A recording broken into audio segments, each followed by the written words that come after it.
ready to go. Smells really, really good. Meat was calling like, yeah, it was from the other side.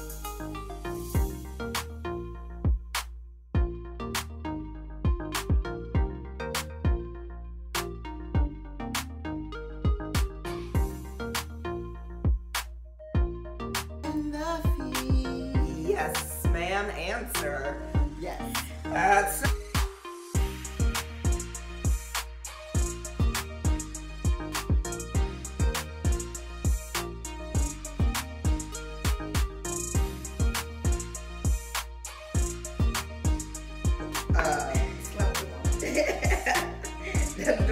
more like knock your mama out. Exactly. So let's get to the hummus, to the hummus, to the hummus, to the hummus. Hello, foodie friends. I'm Maria. I'm Gina. And this is Beauties and a Feast. Beauties and a Feast. Get It Girl. Today we're going to be making brunch, and we're going to be enjoying our brunch with our Bloody Buddies. It's not brunch without a Bloody Buddy or a mimosa. And we're going to be making some English muffin French toast, and it's going to be served with a sweetened ricotta, some fresh berries, and a honey drizzle. We're also going to be making some catfish nuggets to go with some Old Bay grits. Yes, that's a lot. And of course we have some bacon. So we're gonna go ahead and jump in. Oh, and some eggs, sorry. We're also making some scrambled eggs. They're gonna be some creme fraiche scrambled eggs. And it's gonna be lightly scrambled, so they should be nice, fluffy, airy, all that good stuff.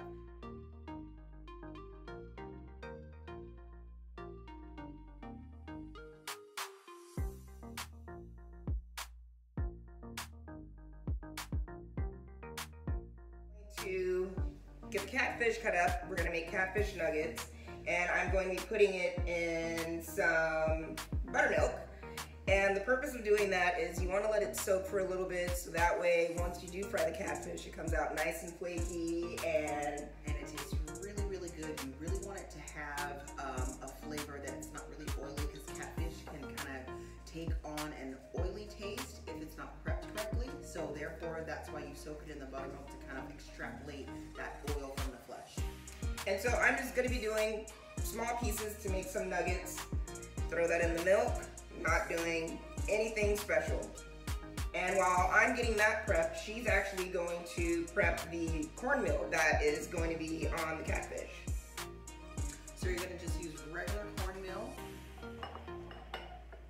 And you want to add some flavoring to that. Obviously, you definitely don't want to just put cornmeal on it. That will not taste good. So a little lemon pepper,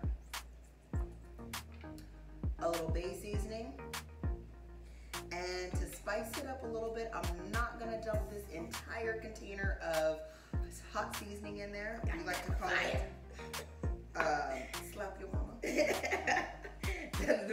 More like knock your mama out. Exactly. So we're not going to do that unless you really want it on fire. So we're definitely going to pinch, and then we will definitely taste to ensure that we've added enough spice. Now, if you want it more spicy, go ahead. Dump the whole thing in there. But all intents and purposes, so that everyone can enjoy their meal, you definitely want to season it to taste. Exactly, because obviously if you're going to be preparing brunch for a bunch of people, little ladies brunch, you don't want to light somebody's mouth on fire just because And that's how you like it. And run out of all of your milk, because you got to be giving everybody milk to assuage their taste buds because they're on fire. Exactly. So be mindful. You're not cooking for yourself. You're cooking for other people too. So, all right, my catfish is all cut up. She's working her magic on that. So we're gonna let this sit for a little bit while the catfish is soaking. I'm gonna cut up my English muffins, and we're gonna start getting stuff prepped. The bacon is already in the oven. We're taking the easy way out. We don't want grease flying all on our face after we did all this bam. Go. So we've mixed our cornmeal. It's nice and seasoned and ready to go. It has all the seasons in there. We made it a little bit more spicier for our taste, but again, you were cooking for a group. It's brunch, so however you'd like it to taste, remember, season it to taste to your palate.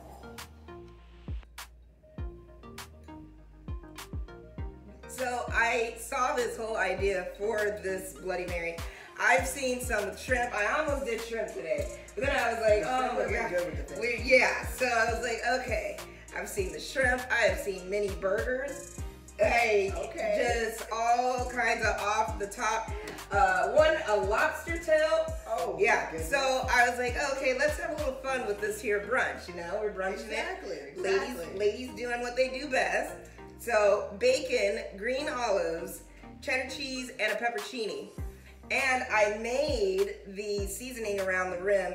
I dipped the glass actually in peppercini juice, and the seasoning is Old Bay, celery salt, and I think that's all I did, actually. Delightful. Delightful. A nice little burn on the lips, huh? It's just enough, but it kind of keeps you coming back for more. A little lick around the rim. And then a little bacon bite. Okay, we are too much. Okay, so I'm gonna cut these little English muffins up so that way they're ready. We both like to make sure all our food comes out at the same time. Exactly. Y'all better learn. So I'm gonna cut these up. She's about to take the catfish and her meal, and she's about to fry these bad boys. So once it's soaked in the buttermilk, you want to take your pieces, get them nice. You still want to have that coating on there. Dip it in. I'll do one piece here. Make sure it's nicely coated. You really want to get that seasoning on there all the way around. Make sure that your fingertips look like the fish. That's when you know. You see, a nice piece, and we're gonna dip that nicely in. Ooh. Beautiful. Going to the next. And now at this point, once you know that your grease is hot and ready to go, you can start adding a little bit more pieces in there, kind of putting your fingers around, getting it all nice and ready. Make sure, again, that it coats that perfectly.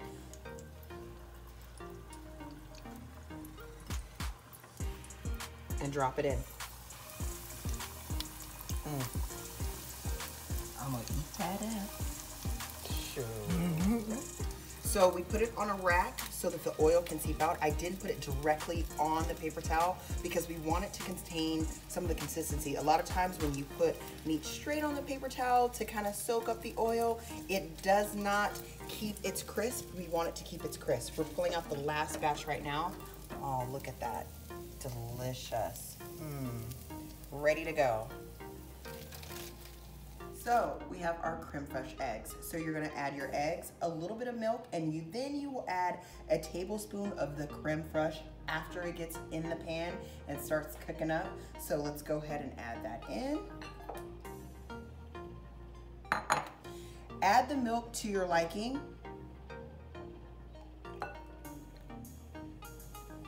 And then we're gonna whip it real good. Get a little shoulder juice in there.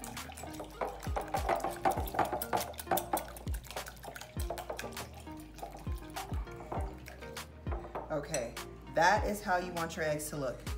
Nice and fluffy, ready to go. Again, you can whip them how you want.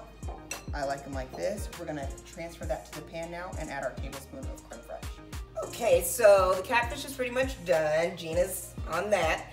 And I'm gonna go ahead and get the French toast English muffins done. So I'm just gonna add a little bit of butter to my pan. Let that melt.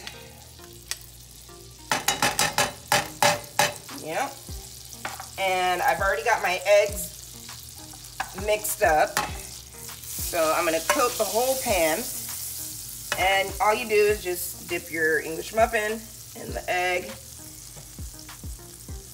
and right into the pan. Of course, I did a little drip drip, just a little drip drip. And you know, you can actually add like cinnamon and stuff to your egg mixture. I'm gonna add the cinnamon, or sprinkle it with cinnamon actually once it's done. but you can get very creative. I've seen some fun ones that I actually want to try on my son, and it's coating them in cereal. So that's one I absolutely would like to try. So you just want to let these cook until the egg starts to brown a little bit. You don't want to burn them, that's gross. So I'm gonna let these do their thing and get these done so that way everything comes out at the same time. Okay, so we're getting our grits ready. We're adding a pinch of salt. We've already added our butter. The water is nice and rolling over. When you put the grits in, you want to have that boil going. We're gonna go ahead and stir in.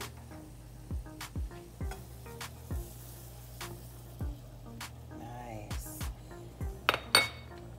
And then we're gonna put the base seasoning. Remember, these are bay grits.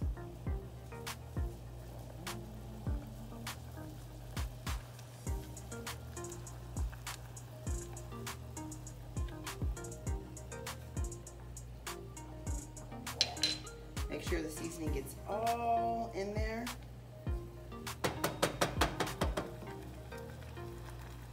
Okay, we devoured our Bloody Marys, so our Bloody Buddies that is, because it is your buddy while you are enjoying it.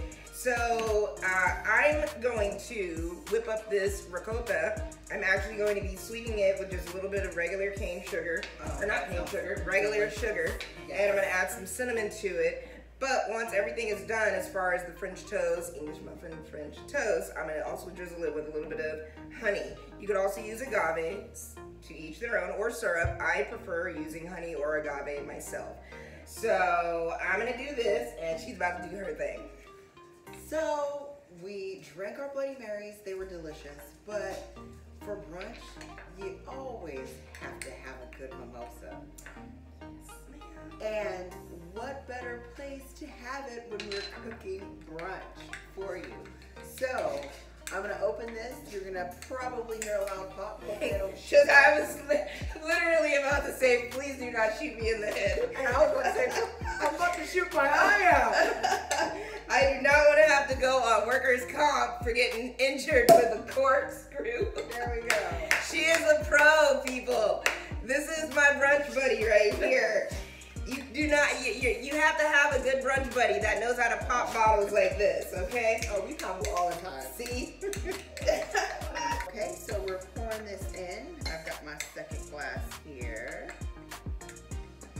Now, some people, how they make their mimosas, they want to add more orange juice than the champagne. I actually like to enjoy my mimosa, so I say every single time, like, how do you like it? Light on the orange juice. Another good one I like to use is grapefruit juice. Ooh, that's delicious. Pineapple's a good one. Yes. Only thing with grapefruit juice, as you age into a beautiful Nubian queen, you start to get acid reflux. So you enjoy it. So for us older generation. Exactly. The millennials, you won't understand just yet, but you will get there, I promise. I used to be able to eat anything, drink anything, all the time. And now I have to have a glass of water when I'm at the dinner table because I just never know. Oh, don't even get me started. If it's a lot of dairy, I'm like, can you please bring the lactose intolerant pills, please? It's fun getting old, right? Yeah. We love it. But at least we are aging beautifully. Just like wine. Right? We age beautifully. A fine wine, honey. And a fine wine. Better as it gets older.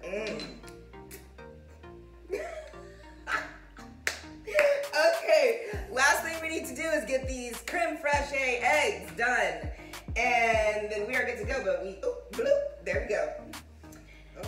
Oh, that looks so good. Oh my God. See, and it's like, when I was younger, oh man, bottomless mimosas at brunch, oh my goodness. We're the best. Those were the best ever. Just fill me up on that and a piece of toast. I was good to go. Didn't need anything else. Cheers. I just thought these are perfect. Beauties and a Feast. Do these not remind you of Beauty and the Beast? The glasses. I love it. I like to be a little nostalgic. These These are very, very old school. You've probably seen them in your mom's cupboard, your grandmother's cupboard, but they make a really good mimosa. They're not super skinny. They're nice and hefty. I was just about to say. Perfect for brunch. Nice and big. Oh, I guess that's after brunch. Okay, time for the eggs. So our grits are almost done. They have a nice color on them with the base seasoning in there. Look at that. We're gonna take those out. Ooh, those are yum today. Ready to go. Yes. Put it in my mouth. It is delicious looking. Cannot wait to have that with the catfish. We have our mimosas, our French toast. We're ready to go. So we're about to scramble our eggs. I've got my mimosa in hand. We're ready to scramble. We can multitask, double fisted. All right. We put a little bit of butter to coat the pan. You don't necessarily have to, but I'm from the South and we add butter to everything. Makes it nice and sweet. Brings out the flavor. It's gonna be more of a soft scramble, so you wanna go ahead and put that in. So we're adding a tablespoon of the creme fraiche into the eggs. Make sure that it's nice in there.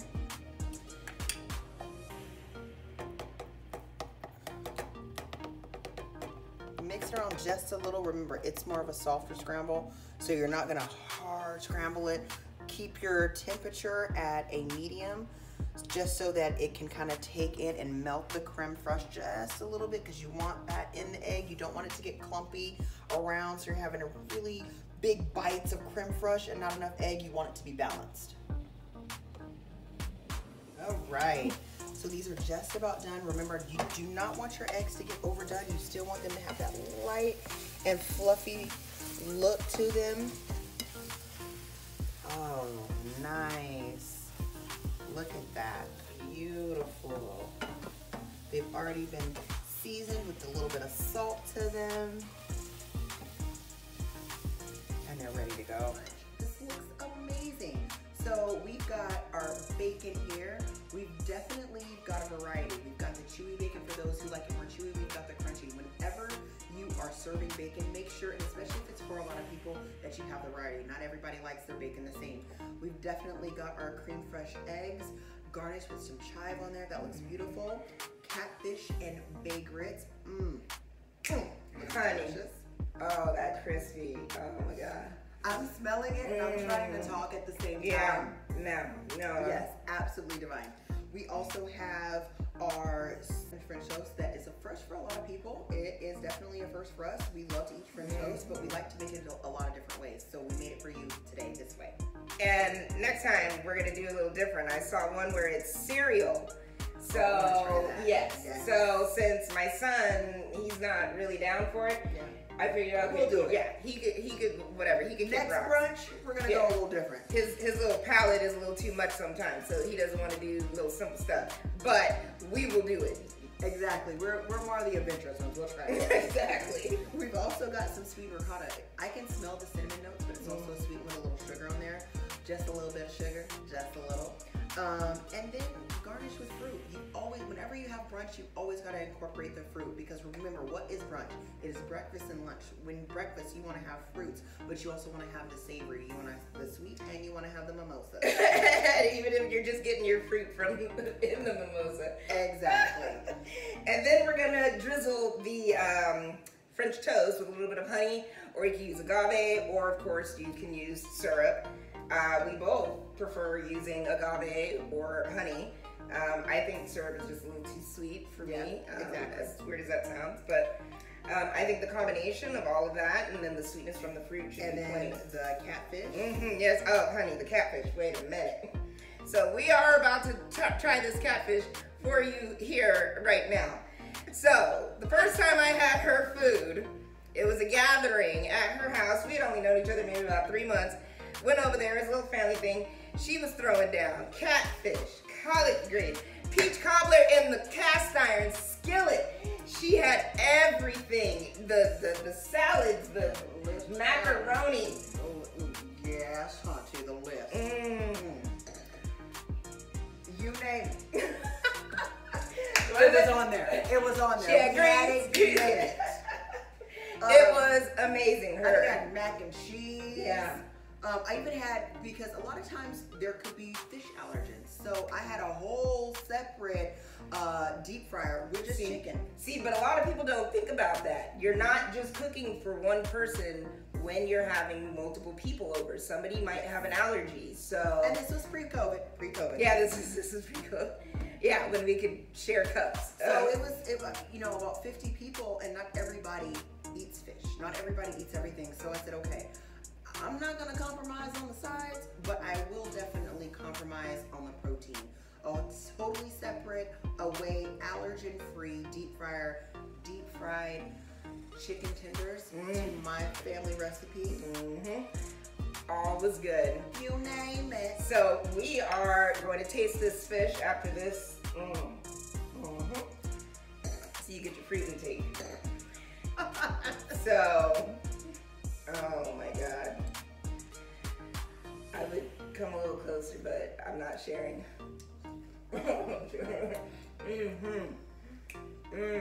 And imagine with the grits. That is so good. All right, we're trying to make you guys jealous. Thank you guys for tuning in to our first episode, actually. Beauties and a Feast. Beauties and a Feast. Make sure you come back and tune in again. Thank you. Absolutely divine. Absolutely divine.